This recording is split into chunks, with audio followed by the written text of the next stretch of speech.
déjà, le matériel est en tension, c'est-à-dire que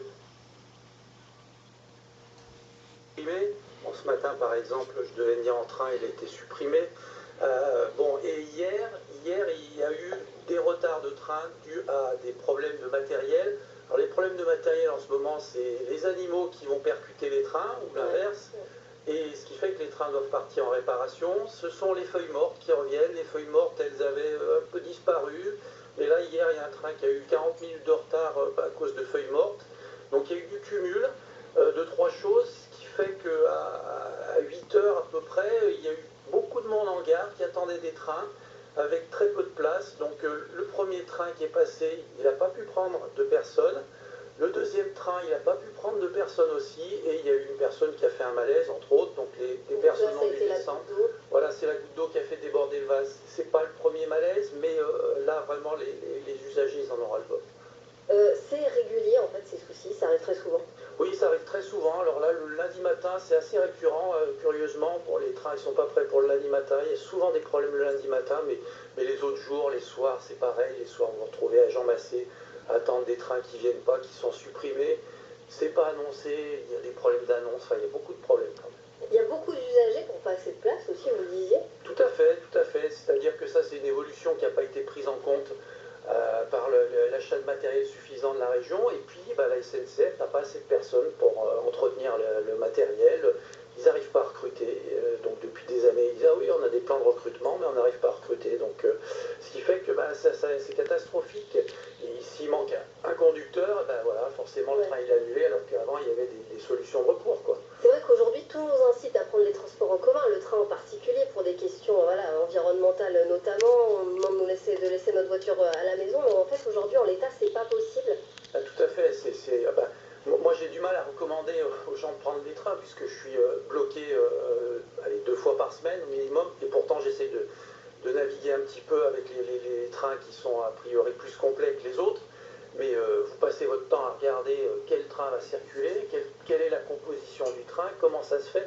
Donc vous n'avez pas du tout envie d'encourager les gens à venir, parce qu'ils vont dire non mais tu m'as raconté quoi là, je suis allé le train, j'ai pas pu monter. Et puis pour les usagers, bon pour vous par exemple, mais j'imagine que ça implique des retards au travail, même le soir quand on rentre, on a quand même envie de retrouver sa famille et ses enfants, c'est pas évident en fait à gérer au quotidien ça. Tout à fait, oui, exactement. Vous arrivez en retard au travail, le soir vous rentrez, vous êtes fatigué. Et puis c'est stressant, nerveusement, vous passez votre temps à vous dire est-ce que je vais avoir un train. C'est pas une vie quoi. Ça. Concrètement, qu'est-ce que vous demandez? Bon déjà dans un premier temps à la SNCF, donc d'accélérer le recrutement des personnels, vous avez du mal à comprendre qu'on puisse en arriver là aujourd'hui? Oui, les métiers qui pourraient paraître intéressants, non, ils sont pas visiblement pas intéressants et la SNCF, je sais pas, n'arrive pas à embaucher. Donc ils rendent pas leur métier assez attrayant. Donc ça c'est la première chose, mais bon, le manque de matériel il est criant, il faut absolument racheter du matériel rapidement. Alors la région a un gros plan d'achat de matériel, mais ça c'est la région, ça c'est la compétence région. Mais la SNCF c'est vraiment le personnel, et puis il faut qu'elle informe mieux, il faut qu'elle forme mieux, il faut... Vous êtes laissé des fois de côté sur les voies, on ne vous tient pas au courant. Tout à fait, oui, oui. Alors hier à Saint-Clair, ce qui est bien, c'est que la personne qui était en gare, elle est venue sur le quai. Donc ça, déjà, au minimum, ça permet d'expliquer. Il était là, il disait, bah oui, le train, il a 35 minutes de retard. Faire redescendre un peu voilà, la tension. Le prochain, il va à Pardieu, le suivant, il va à Perrache. Donc, et ça, c'est nécessaire, c'est primordial. Et la SNCF a du mal à le comprendre. Vous êtes en gare de Jean Massé le soir, vous attendez des explications qui ne viennent pas. Le conducteur de train qui arrive, il est assailli par les personnes. Il va où ce train c'est quel train? Et le conducteur dit mais j'en sais rien, moi je suis pas au courant et c'est normal, c'est pas son rôle. La région a annoncé d'ailleurs là, ces derniers jours son plan train, donc des investissements vont être faits pour justement redensifier un peu l'offre. Vous l'attendez avec impatience ce plan train là, qu'est-ce qu'il faut par exemple sur votre ligne? Il faut presque doubler l'offre? Oui tout à fait, alors c'est tardif mais bienvenu je dirais, mais maintenant il faut accélérer l'achat effectif. Donc on a des rames qui ont été achetées en 2019 qui sont toujours pas livrées, qui ont pris du retard pour des tas de difficultés industrielles.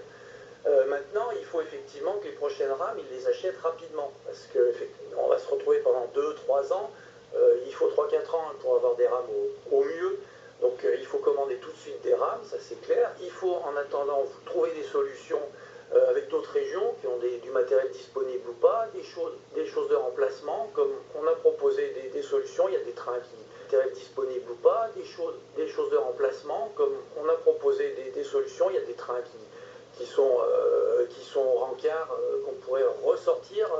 Bon, il y a des tas de choses à faire de ce côté-là. L'ouverture de nouvelles voies aussi peut-être, parce que c'est vrai qu'il y a des voies ferrées, des rails qu'on n'utilise pas, notamment dans la vallée du Rhône. Il faudrait peut-être aussi penser à ça. Nous on se bat depuis plusieurs années pour ouvrir la rive droite entre Lyon et Perron, pour ce qui nous concerne, donc la partie nord, qui serait effectivement une bonne solution là, pour désengorger. Il n'y a pas de solution. Enfin, voilà. Là, on ne propose pas de solution. On ne propose pas de solution. On nous dit simplement jusqu'à 2026, ça va être difficile. Alors 2026, c'est une problématique de maintenance des nouvelles rames qui arrivent, avec l'atelier de maintenance de Saint-Étienne qui ne pourra ouvrir qu'en 2026. On parle aussi beaucoup de RER à la lyonnaise. Emmanuel Macron est un fervent défenseur de ce projet. On ne sait pas encore sous quelle forme ça peut prendre, jusqu'où ça peut aller, etc. En tout cas, ce qu'on sait, ce serait des TER avec des fréquences très importantes. Est-ce que selon vous, ça peut être une solution aussi? Ah ben oui, clairement. Alors, en ce qui concerne, nous, la ligne Lyon-Valence, notamment le Lyon-Vienne, tout est prêt pour accélérer la cadence. Donc nous, on demande à ce qu'il y ait des trains plus tôt le matin, plus tard le soir. À l'heure actuelle, le dernier train, il est à 21h20. Et à 21h20, cette année, il va être supprimé parce qu'il y a des travaux la nuit. Donc ils ne peuvent pas faire circuler à partir de 21h20. Donc on a proposé des solutions qui sont en cours de discussion avec la SNCF et la région. Mais clairement, il faut étendre le spectre, mettre plus de trains, et c'est possible. Merci beaucoup Bruno Marchesini d'avoir été avec nous en tout cas ce mardi matin pour nous parler des TER de la vallée du Rhône qui ont bien du mal à circuler en tout cas en ce moment et régulièrement d'ailleurs. Merci beaucoup encore. Je vous remercie, bonne journée.